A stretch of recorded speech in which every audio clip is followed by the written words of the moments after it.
70 ans.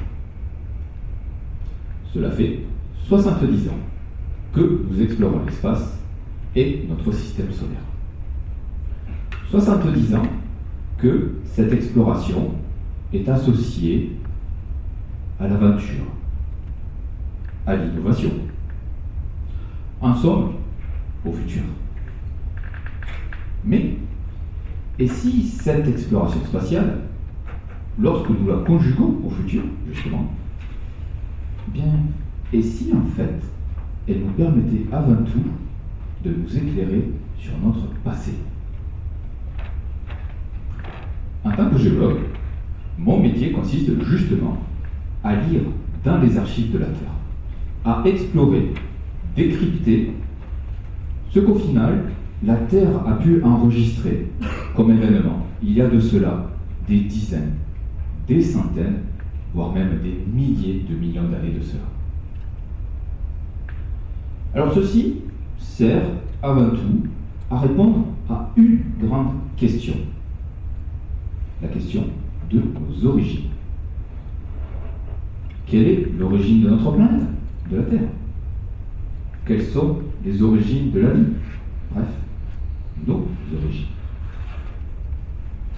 Alors, comme le dirait Indiana Jones, nous sommes à la recherche de faits.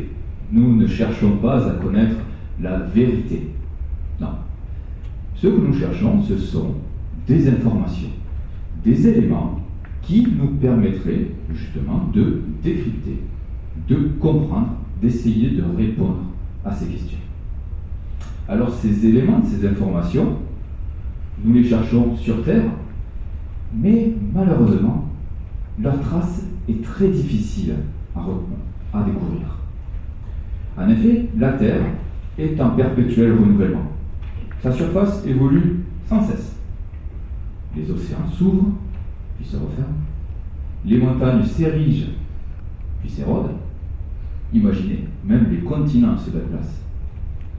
Ce qui fait que toutes ces informations finissent, au travers du temps, toujours par disparaître. Mais ça ne veut pas dire que nous ne pouvons pas trouver ces informations. Il faut simplement aller les chercher un peu plus loin. Bon, carrément plus loin.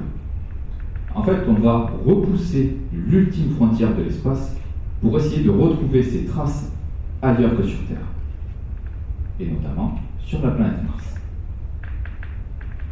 Alors pourquoi Mars? Pourquoi ce désert rouge, aride, froid? La température moyenne sur la planète Mars est toujours à peu près autour de moins 70 degrés Celsius. Bon, on frise le 0 degré lors des périodes de canicule. Dans tous les cas, une température suffisamment froide pour ne pas avoir envie d'y vivre. Et en parlant de vivre, justement, nous ne pouvons pas vivre à la surface de Mars. Il n'y a pas d'oxygène. Donc, aucun espoir d'y respirer. Et pourtant, Mars est fascinante, car on la considère comme un miroir de la Terre. Mais attention, un miroir qui se serait figé dans le temps, voilà maintenant 3 milliards d'années. À cette époque-là, la planète Mars était en fait comme une petite sœur de la Terre. Sa surface était extrêmement similaire. Des quantités astronomiques d'eau y coulaient à flot à sa surface, comme sur Terre. Et toute cette eau a laissé à sa surface des traces indélébiles. Et ce sont justement ces traces, très anciennes, que nous souhaitons étudier. Comment faire? Comment pouvoir étudier tout ceci?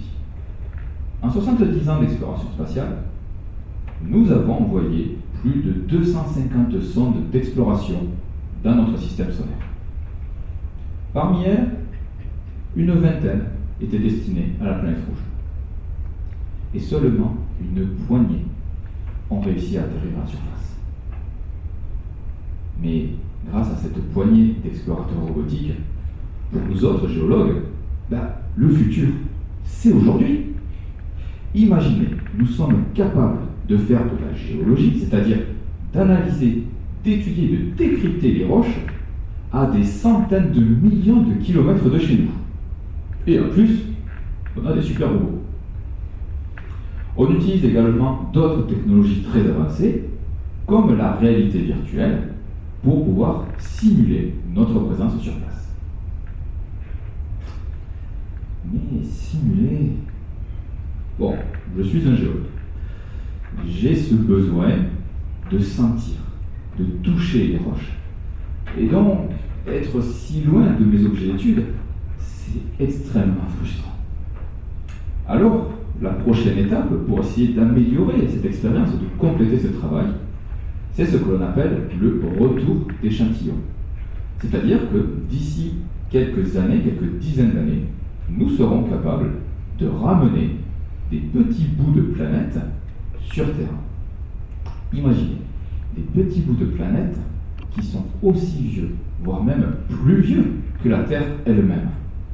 Des éléments qui gardent la trace de passé si anciens qu'ils ont totalement disparu de la surface de la Terre aujourd'hui. Alors, ces échantillons, sur Mars, nous les collectons en ce moment même, grâce à ces petits tubes. C'est pas bien gros.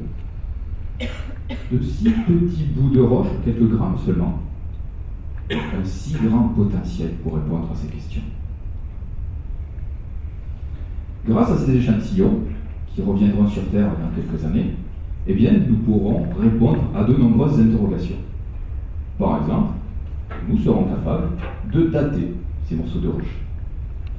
Ces datations nous permettront d'établir une chronologie, c'est-à-dire un calendrier qui nous indique précisément quand ces roches se sont formées, combien de temps ont-elles pu mettre à se former.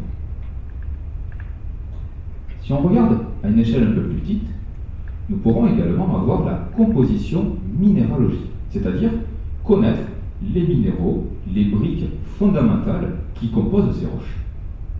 Ça nous donnera des informations très importantes sur les conditions dans lesquelles ces petits cailloux se sont formés.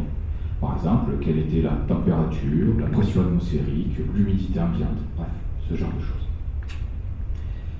Et puis nous pourrons aller même encore plus petit, avoir la composition chimique élémentaire, c'est-à-dire vraiment savoir quels sont les éléments atomiques qui les composent, quelles sont les molécules au sein de ces roches. Savoir s'il y a eu de l'eau, de l'oxygène, du carbone.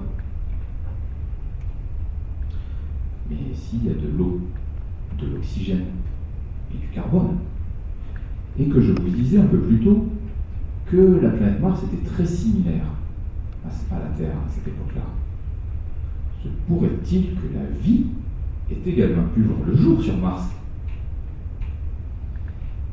Alors, quand on parle de la vie, on s'imagine des choses très complexes.